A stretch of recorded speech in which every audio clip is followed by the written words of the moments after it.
I committed to decluttering 1,000 items from my home in a 30-day period. And in this video, we're going to be recapping what I managed to declutter from the house in the first 5 days of this challenge.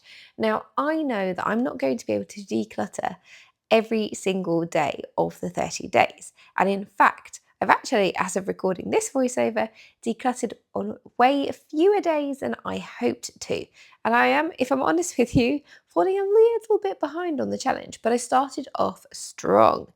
And that's what I was aiming for. So instead of decluttering 33 items every single day over 30 days, which would have got me to that 1,000 figure-ish, I committed to decluttering more than that each day so that I could bank some days off the challenge when work and kids overtook.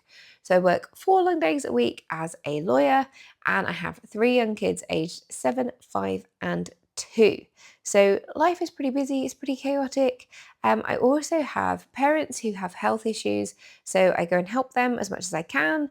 And my husband is helping his mum, who's recovering from a hip replacement. So we're like toing and froing on weekends. Last weekend I was at my mum's. This weekend, as I'm recording this voiceover, he is at his mum's helping to care for her, do some jobs around the house and all that stuff. So we need to balance that with decluttering the house. I've been on a very long decluttering journey, it's fair to say. I would say that probably for the last, I don't know, 7 years, I have been attempting to declutter the house. So when I had my first child, who was just turned 7, I quickly became super overwhelmed with the amount of stuff in the house. And I think the honest reason was because the house was very cluttered, but I was able to manage it pretty effectively given that I didn't have the commitment of having kids. I had more time, although it didn't feel like I had more time.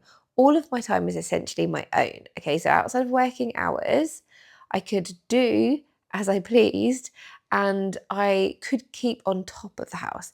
But every single cupboard, every single drawer, wardrobes, underbeds, any area, you name it, it was crammed full of stuff. So when you have kids, life just becomes very chaotic very quickly. Your time is no longer your own. You can't do whatever you want whenever you please. You have a small human to tend to. And if they're anything like my small humans, they don't sleep particularly well or at all. So you're sleep deprived, you're up all night, and then you're feeding a baby and you're trying to find ways in which to keep on top of the absolute basic bare minimum. And then kids bring in a lot of additional stuff to the house. There's a lot of 4 a.m. middle of the night purchases thinking maybe this swing chair will help my kid settle so that I can have a shower in the day and all of that jazz. And then soon your house can, if it's like mine and you have a lot of stuff already, it can feel like far too much and a stress in itself. And I remember when I had my firstborn, we didn't have a cleaner, but I got a cleaner to come in. I was thinking of all the different things I could try to help keep on top of it. And I was like, do you know what? I just need a blitz. I just need a deep clean. And if I have a deep clean, I could keep on top of the house. So a friend recommended their cleaner. I got her in just to do a once off, just to see if it made any real impact. And whilst it was nice to have my house cleaned by somebody else on that occasion, I realised that was kind of one of the things that helped me to realise that it wasn't cleaning that I needed. I needed to get rid of stuff, because even after the cleaner had been round, head to toe of the house, done everything, and it was looking nice and clean, it was still feeling exactly the same to me in terms of overwhelm. So it wasn't the cleaning, it was the stuff. But it took quite a long time for me to really kind of, for this all to click. A lot of late night Googling, a lot of watching videos on YouTube about mums and mum life, and seeing recommendations for books like the Marie Kondo method. And that's the first decluttering book that I ever read, was the Marie Kondo, was it the Art of Tidying Up or something like that? I can't remember what it was. It was a really helpful book for me at the time, but the method essentially didn't work. But in this first day of decluttering, I have to say I got off to a really good start.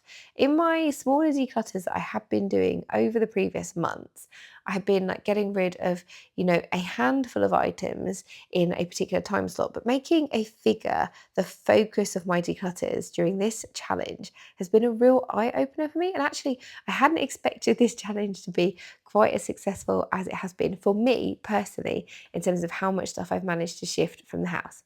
It has really pushed me to be ruthless, or more ruthless, because I don't think, if I'm honest, I'm being ruthless, but to be more ruthless in terms of the amount of stuff that I'm getting rid of.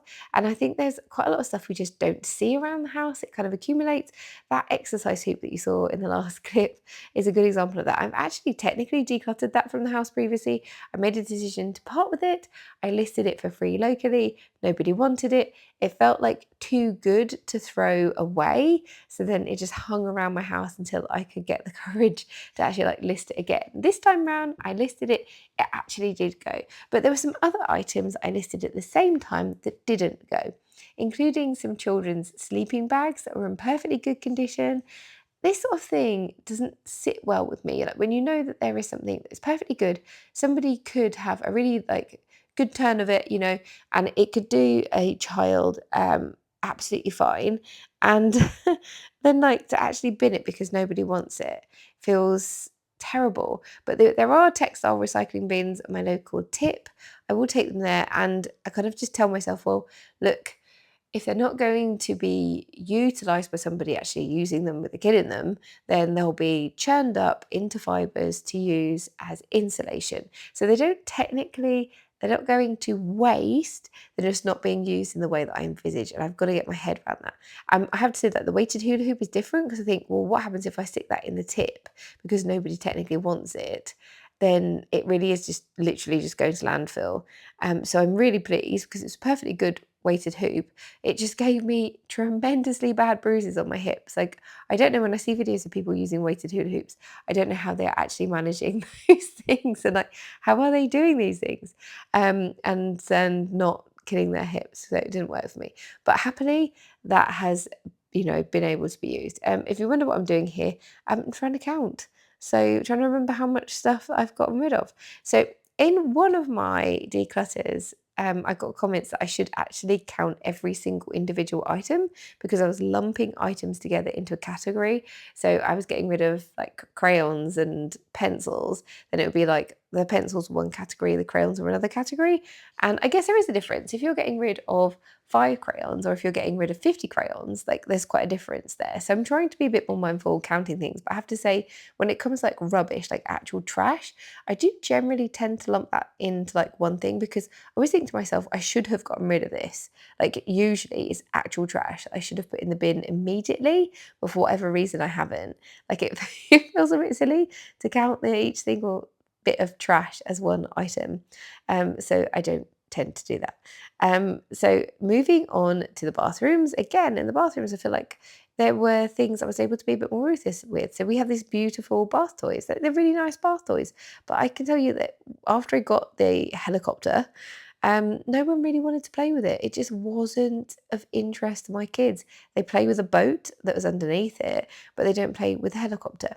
And sometimes I think when it comes to spaces that feel quite cluttered with stuff, like this bathroom, which is used just by my kids, so has a lot of bath toys in it. And you think, what will like removing 5 bath toys out of all these bath toys actually do? Well, the answer was, you know, a fair bit. Actually made visually quite an impact, and I was pretty impressed with it. Small spaces, I find, which is for a large part of my house, small spaces, you know, small spaces can become very cluttered with only a small amount of additional items in. So it doesn't take a lot actually to make a big improvement. I had some questions recently on one of my posts asking me about how I have found like decluttering so far. Has it made like a real impact on my day-to-day life? Has it had an impact on my family? Has it like helped me to find things that have been missing? Has it changed my spending habits? So I thought I would talk you through some of those points in this video. So I think that I mean, 100% it's made an immediate impact on our day-to-day lives, firstly. So decluttering, after I would say a couple of weeks of decluttering properly, which has started again in December of last year, then I could already feel it making an impact in terms of how quickly I could tidy up at the end of the day. So, or if I had people coming round or whatever.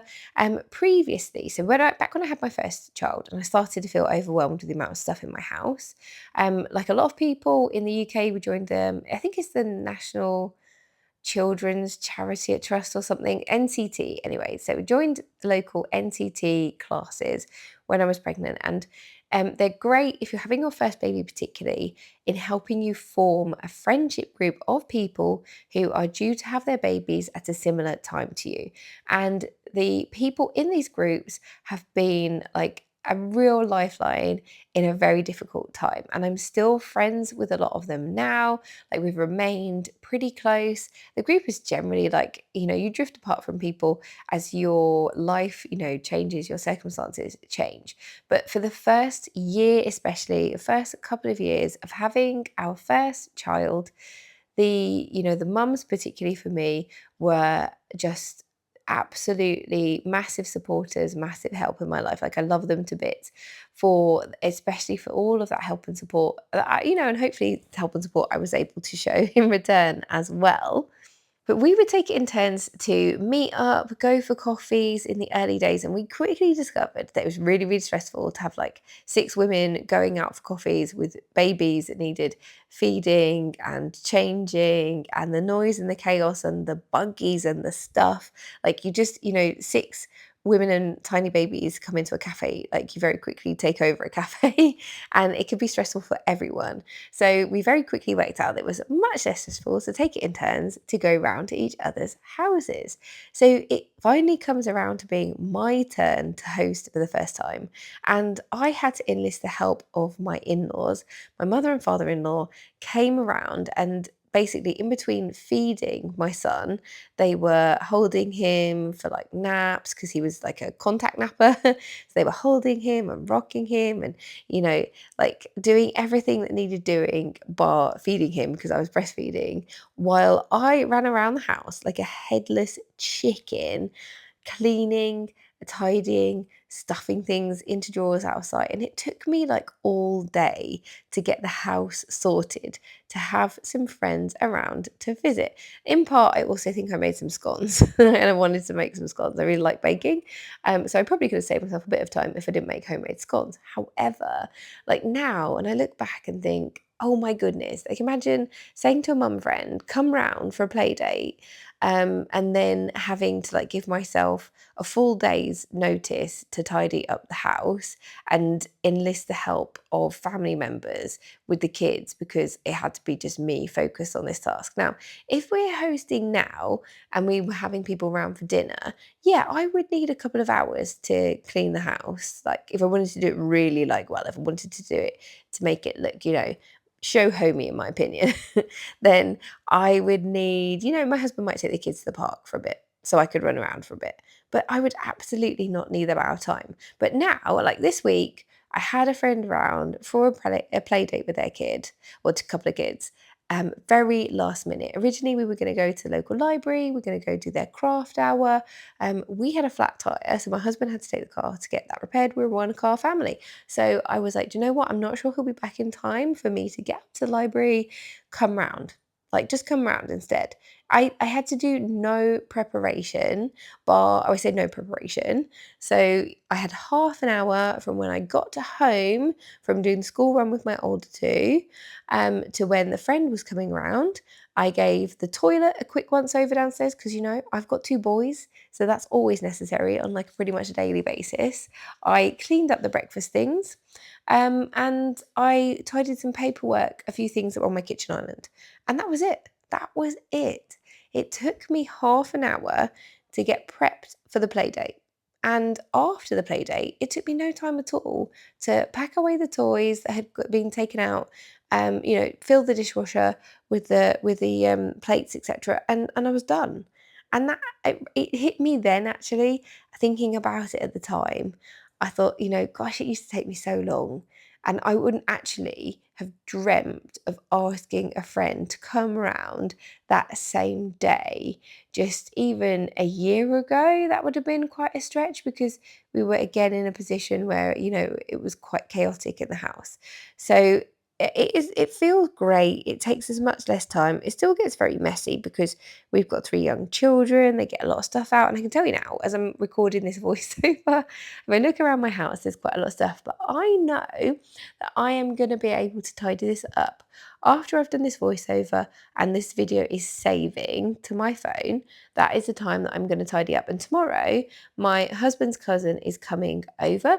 So she's coming to visit. We're going out for the day. Initially, I'll pick her up and we're going out to a local park. We're going to have a picnic with some friends, but then we'll probably come back here. So I am going to make sure that the house is presentable tonight. So tomorrow morning, I can just concentrate on getting the kids breakfast, the dishwasher filled up, getting us out of the door on time to collect her from the station.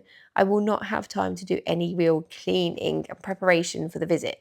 So in the time it takes me to get this video, saved, then I can get the house sorted. And that is an amazing improvement on where we were previously.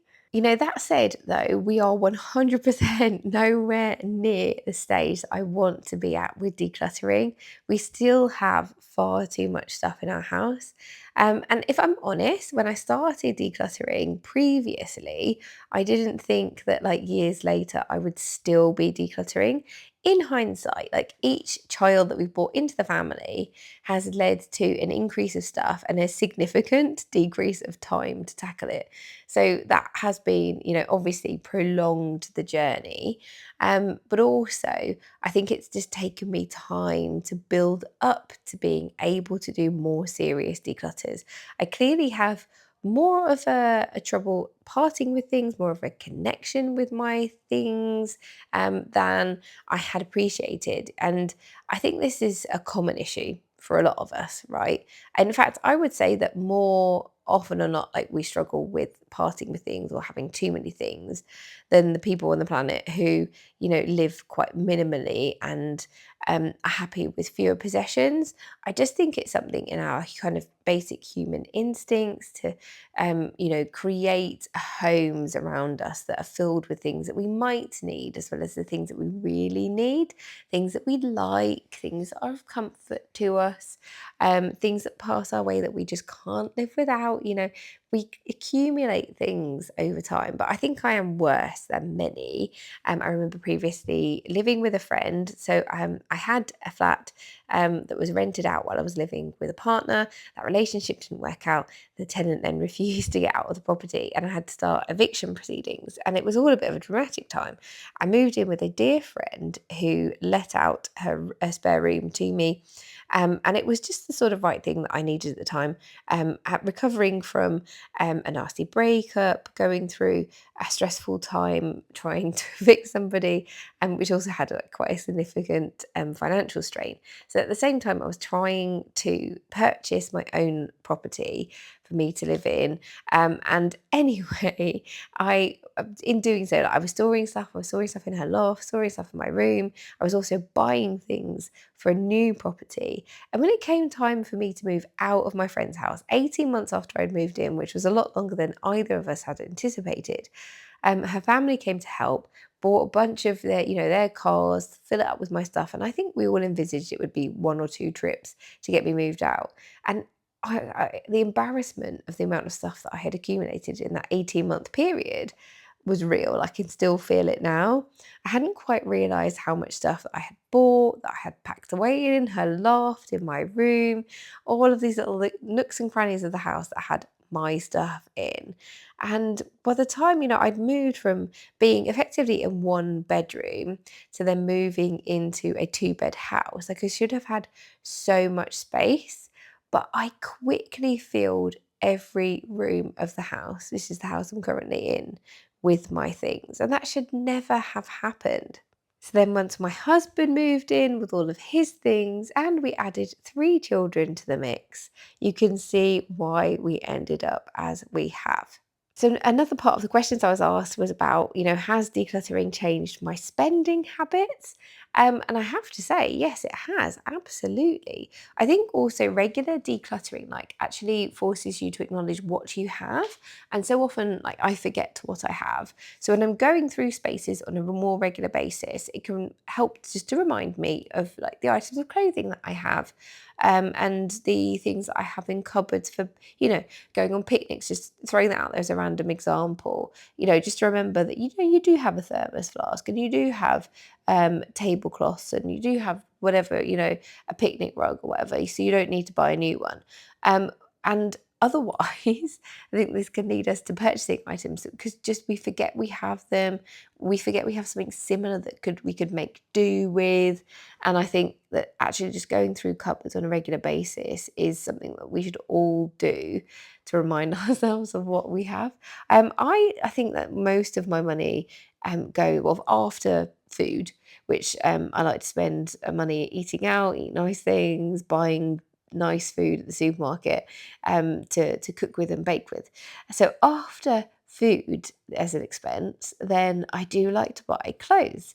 And I like nice quality clothes now, which is a change, I would say, since I have been decluttering, since my very start of my decluttering journey after having my firstborn. I would most likely now spend more money on a high quality item and buy fewer products than I would previously. Like, I can't tell you the last time I bought clothes from Primark or somewhere like that. Actually, that's a lie. I did buy a jumper from Primark in the last year, but it's not on a regular basis. So that's a terrible example, isn't it? But usually I'm buying high quality stuff. And that doesn't mean I'm always spending lots of money on clothes, though I'm like happy to spend more money on a high quality item that I feel confident that I will wear and keep for a lot longer. But I often thrift my clothing. The dress that you can see on in the video now, the green dress, is a great example of this. It's by a brand called Me and M. They have excellent quality clothing, like such good quality clothing. And everything I bought from them fits really well.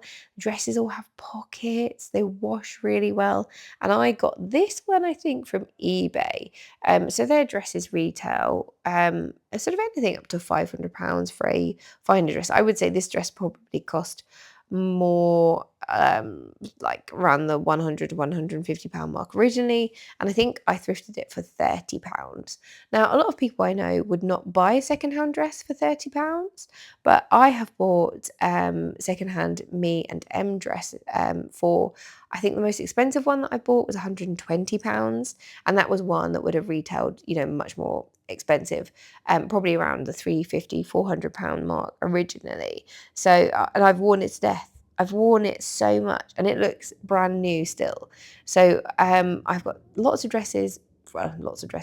several dresses from Me and M, which are really good quality, which I know that I will have for a long time. And then I try to buy fewer items. But just in general, I am much more conscious about what I'm spending money on. Kids' toys is a great one that I used to spend more money on. And when it gets to birthdays and Christmases now, like I will give myself a real talking to in terms of what I buy. This year for my boys, so my middle child, he had his birthday April time. He had a giant white tiger. That's something he really wanted and he adores it and he carries it around with him. In the morning, he'll come bring this enormous teddy bear downstairs every day and cuddles up to it each night. Like, he absolutely loves it. It was a great purchase. But that was his main present. He had two other smaller presents. One was a football, and I can't remember what the other one was actually. But same for my older child. So he had a guitar, he had a like talking hedgehog owl, and there was one other smaller item. But they three presents essentially for their birthday. And previous me would have like felt terrible about this, like, 10 presents or more, surely lots of little things would have been bought. And Christmas I can tend to get a bit more carried away, but I try when it comes to birthdays to buy things that, I'll spend a bit more on something if they really want something, but keep myself reined in financially and in terms of the number of items, because I know that once you add in presents from grandparents, presents from aunts and uncles, presents from their friends for parties they have. We've had a full class party for my middle child this year. We had a party with about 10 friends for my eldest. So even though sometimes I can look at what I bought for my kids and think, oh, have I bought them enough? Like, will they turn around and say, wow, mum, like, where's all my stuff? You know, that's never happened. If anything, it's really helpful to not overwhelm them with stuff. At Christmas, I find that having masses of toys can actually be quite damaging for my kids. One of my kids is autistic. I suspect, to be honest, that we're all in the kind of neurospicy side of life in my family. Myself included, my husband included. Like, I think we are just of that ilk, right? And there are lots of things that people who are neurospicy struggle with. I think lack of routine, things being different, lots of stuff all at once, or lots of people all at once, can be super overwhelming. And I've definitely seen that with my children. So at Christmas time, we often stagger opening of presents. So we'll have some presents on Christmas Day, and then over the days that follow, our kids will gradually get through opening their stuff. And if I'm honest with you, I just think they should not be opening so many things that it takes them that long. And we have had to remind family members to just buy like one thing for the kids, because we have wonderful family members who just want to spoil the kids rotten, get them loads of things. And my mum struggles with buying like just one item if it hasn't met a particular financial limit that she set. So if she sets out to spend, say, £30 on each of the grandchildren, and she finds the absolute perfect present and it is £20, then she cannot just buy that present for her. She will go and spend the other £10 buying other things, regardless of whether they were on the child's like wish list or whatever. She will go out of her way to make sure that they all have the exact same amount of money spent on them. Now, on the one hand, you could say like that there's no fairer thing than that, right? That is absolutely fair. Each grandchild has the exact same amount of money spent on them. And I totally understand this from my mum's point of view. In my opinion, though, I think if you find the perfect present for £20, you stop at the £20. It doesn't matter. And especially for younger children, they have absolutely no idea of the value of things. I don't know if you've got kids, I'm sure you've found this.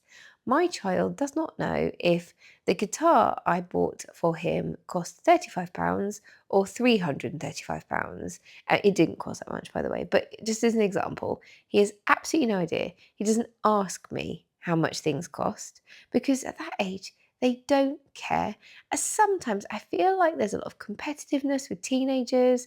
I could see how maybe they might be more interested in more expensive items, but I'd like to think that my kids one day won't be wanting things just because they are expensive.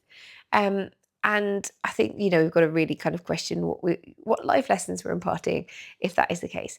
I don't think that any of my nieces and nephews care about the value of items, but I tell you what kids do notice. They notice if one of them gets one thing and another gets two or three.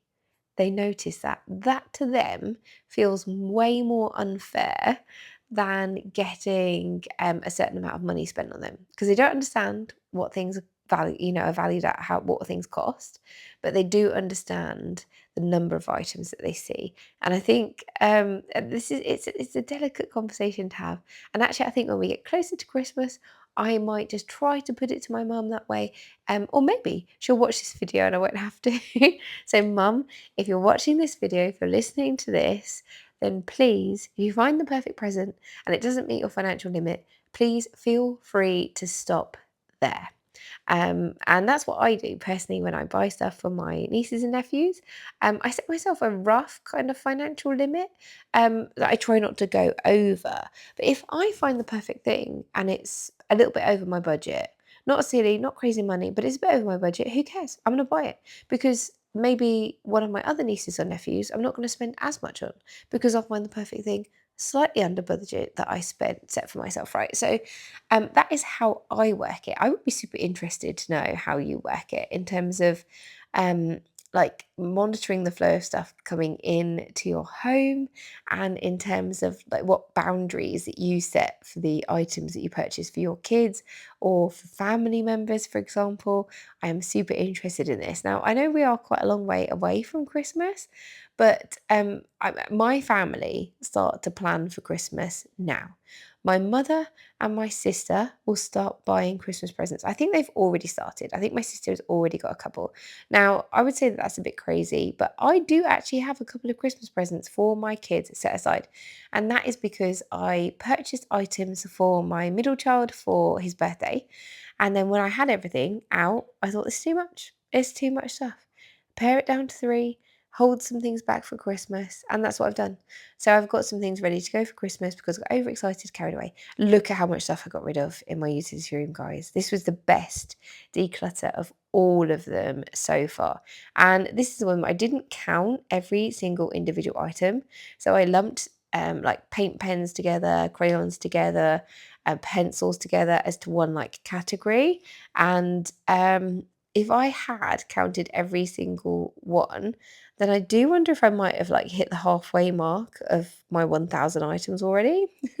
So I'm making sure that I am counting everything. But we're talking about like how do our areas like help everyday life, etc. That cupboard, the first cupboard shows you there, which has got like cleaning stuff in it, washing stuff in it. Just that cupboard's functionality has helped so much. This cupboard, the functionality has helped so much. I can get things in and out much more easily. And where the utility room is very compact, the space is very tight. Like we need every bit of workspace there. We need all of the floor space. And it has been so helpful. So as well as helping on like a day-to-day basis, keeping the house tidy, I've also found some missing things in this current series of decluttering. I found two running timers. So I run, walk. I have these little like running timers. You set them to any intervals you want. They beep, vibrate, or beep and vibrate, depending on how you set them for what time. So I'll run for like 20 seconds or 30 seconds, and I'll walk for 20 to 30 seconds. And I had lost my original timer, had to buy a second one. Then I lost the second one, had to buy a third one. I currently have three timers and I'd lost two again. Like, how does this happen? So I was down to one. And during the initial days of the decluttering, I found the other two. And I really wouldn't have found them had it not been for decluttering because they were in odd places. And I had looked in all the usual places that I might put them when I get in from a run, could not find them.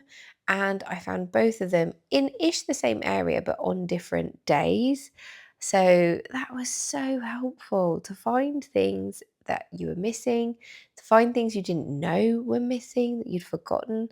I bought a couple of carabiners for hanging swings on our pergola. I couldn't find the carabiners, so I bought some replacement carabiners. Then I started this declutter series, and I found the carabiners. And luckily, it was before I had actually like opened the Amazon delivery of the new ones, so I could return them. That saved me a tenner.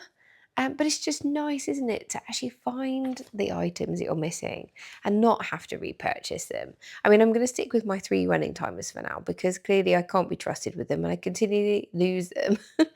I do have a set place where I put them, I should say.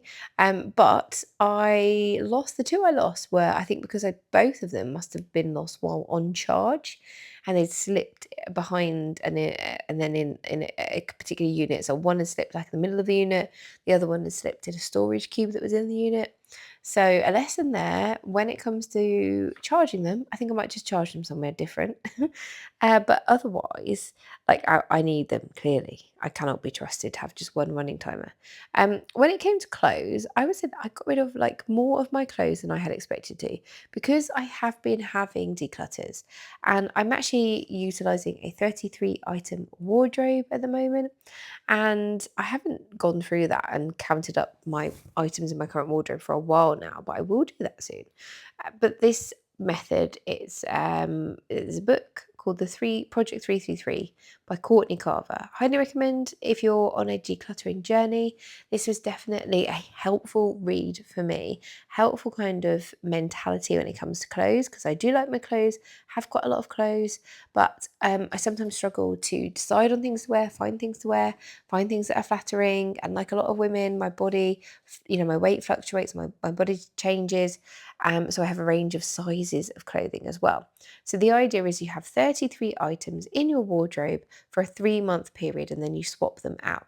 So the idea is not that you get rid of loads of clothing. You can keep all the rest of the clothing, but it's that you like pack away what you're not using, and then in your actual wardrobe you have 33 items. And it doesn't include underwear, exercise gear, like loungewear that you wear only in your house, but it does include like shoes, coats, jewelry. And I'm pretty flexible about it. And the author of the book, Courtney Carver, does encourage people to be flexible. She's like, if you absolutely like, if 40 items is your perfect number of items, that's fine. Have a 40 item wardrobe. There's nothing scientific in the 33 items. It's just a number that she like plucked out of the air, and it worked for her. So it won't work for everyone. And I suspect I probably, if you counted up shoes and jewelry, I have more than 33 items, but I don't count those particularly. I do count my coats. Now, under the bed, whilst I did manage to pull out a couple of things here to declutter, I would say that under the bed is definitely an area that I need to make progress. So, roughly speaking, half of the stuff under the bed is my husband's, half is mine. I suspect I have slightly more than half. And I definitely need to tackle this. Like, it is an area which causes me quite a lot of grief.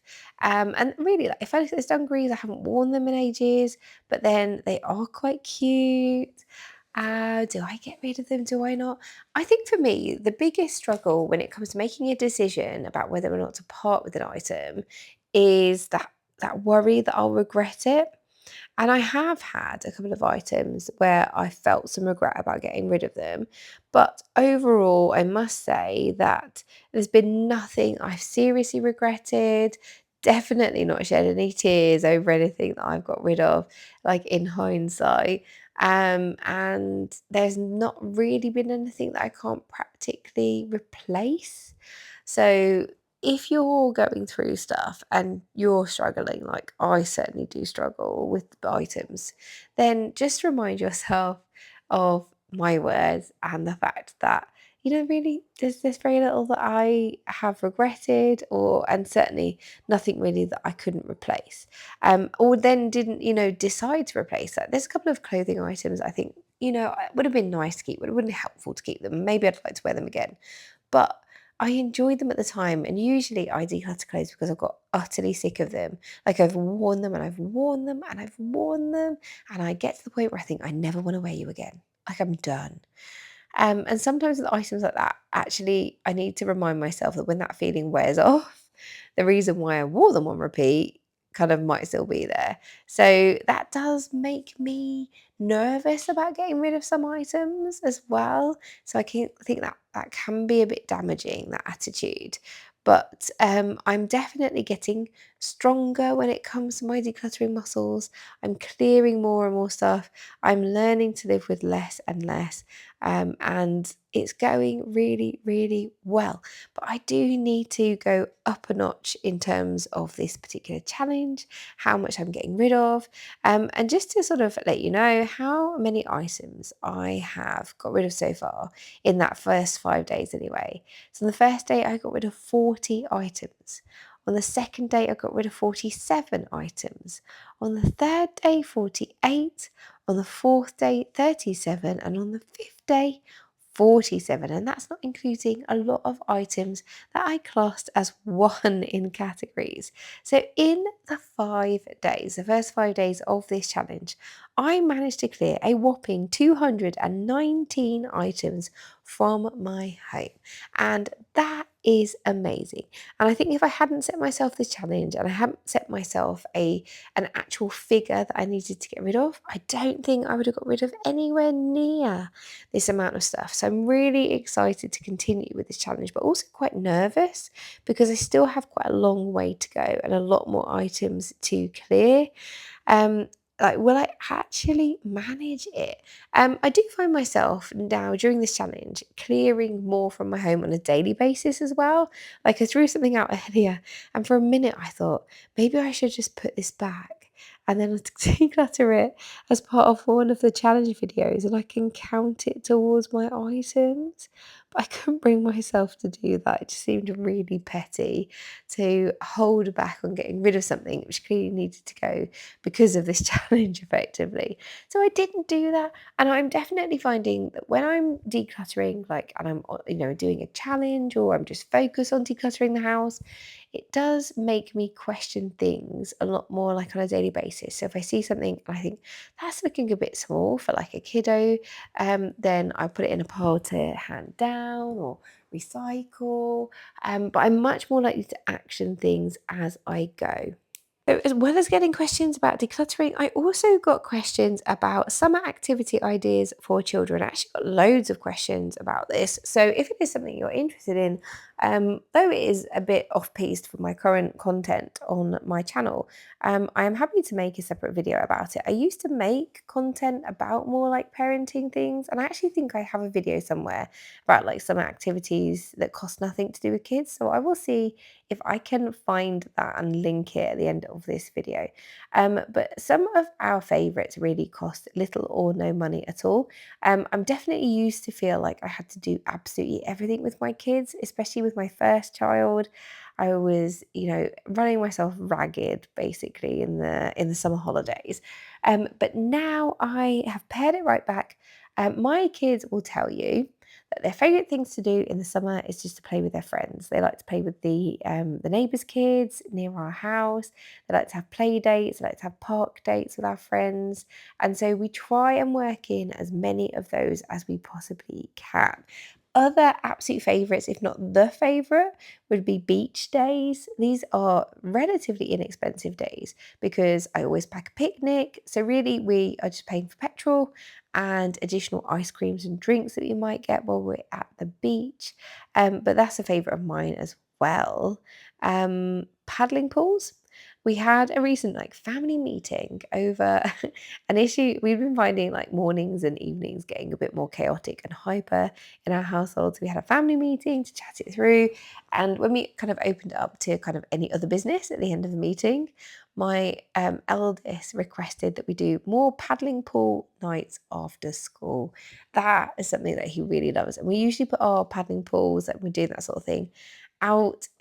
We have a green area in front of our houses.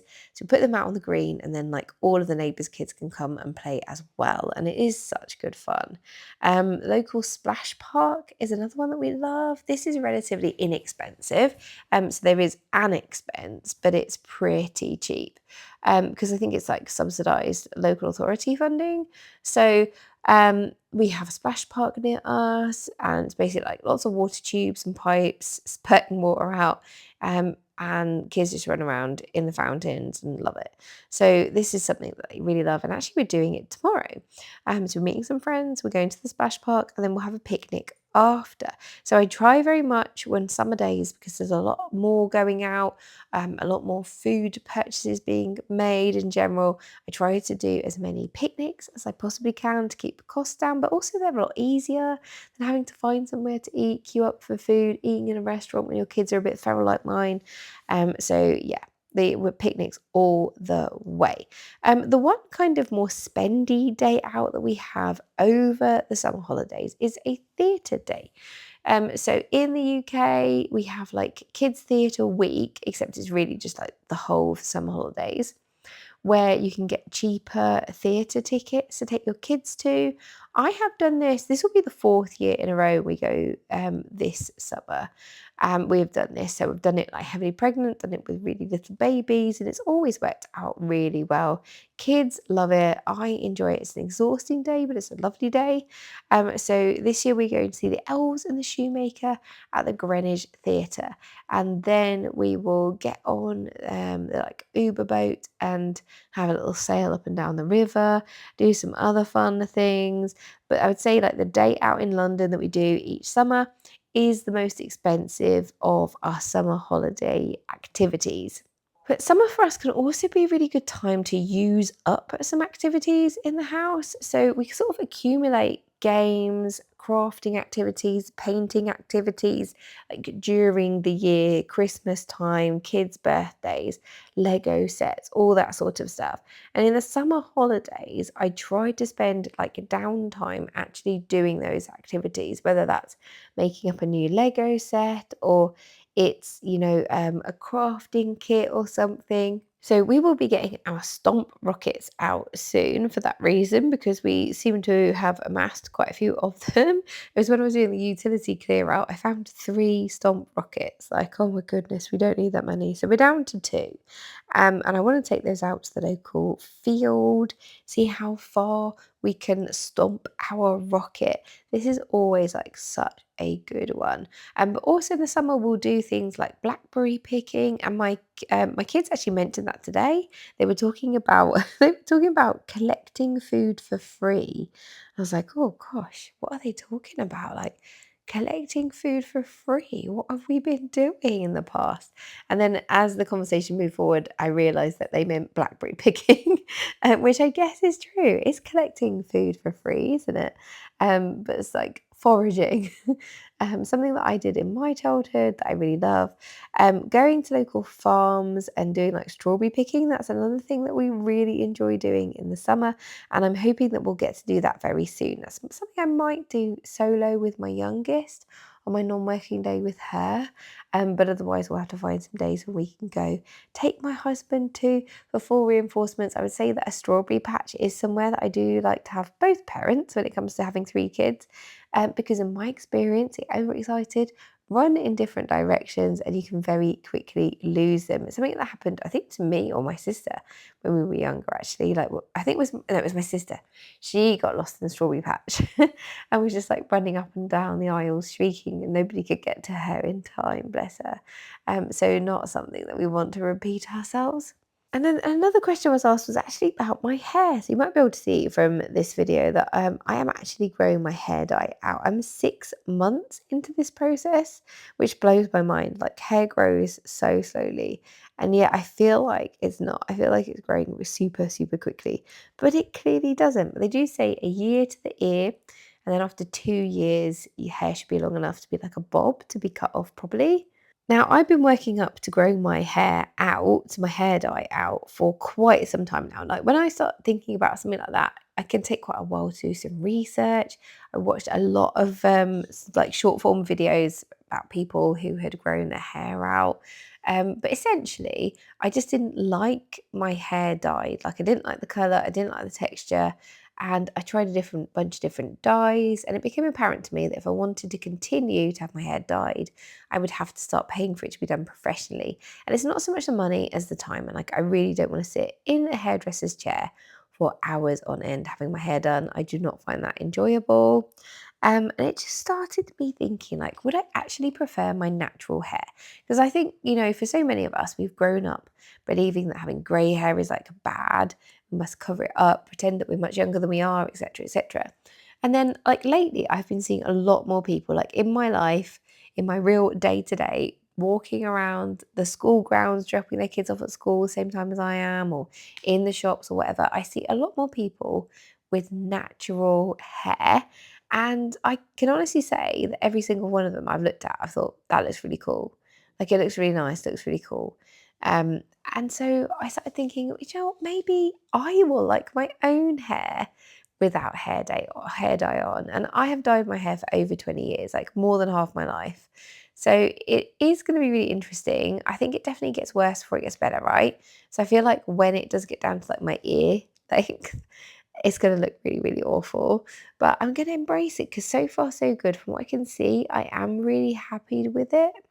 But otherwise than not liking the colour, I think just as I'm getting older, I'm appreciating so much more, like what privilege it is to be this age. I am 42 in a few weeks' time, and not everyone gets to be in their 40s, right? Not everyone gets to be in their 30s. It is such a privilege to grow old, and I mean, I like getting my nails done.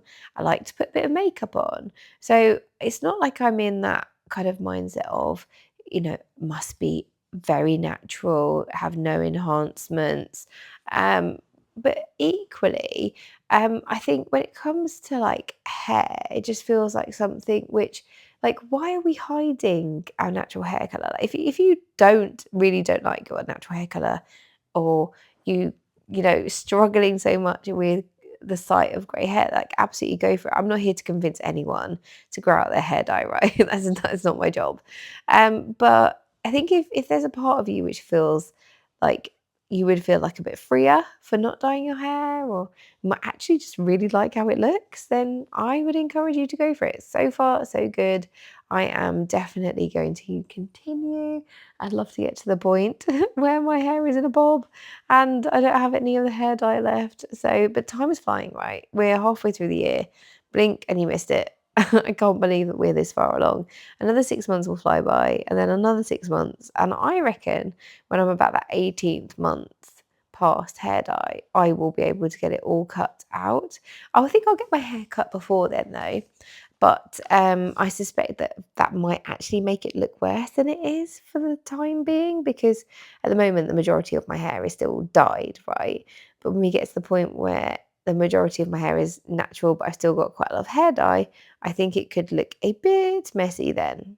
Anyway, I would love to hear from you guys. Let me know how you are. Are you on your own decluttering journey? What do you think of the hair dye stuff? How do you split birthday, Christmas presents? Have you started your Christmas shopping yet? Like, I love YouTube, but sometimes I do feel like the community aspect of it is tricky. Like, people will comment on my videos, something that relates to their video, but sometimes it's also nice to just hear from people, like, about what they're up to and what they're doing. So this video is your opportunity to tell me what you are up to and what you are doing. I genuinely want to know. I am really excited to continue with this decluttering challenge. Like, I feel like it's going to make such a massive improvement on my home and my day-to-day. In terms of where I'm going to be decluttering next, I think there's more to do in the kitchen, and then I want to start doing the boxes under the stairs, which are behind the first layer, which I've already done. So I'm thinking toolboxes is going to be a good one, decorating supplies. I don't know about you. If I'm gonna do any like decorating, I tend to buy like a new like disposable roller tray, and I'll get some new sanding paper, I'll get some new filler, and then I don't realize I have all this stuff already, or I'm not using it for one reason or another. And I feel like that is not a particular category of stuff in the house that I need to have a lot of all the time, especially when we don't have a lot of storage solutions. I can't be putting tools out in a garage, for example. I think like I do have to be a lot more mindful. See you in the next one. Bye.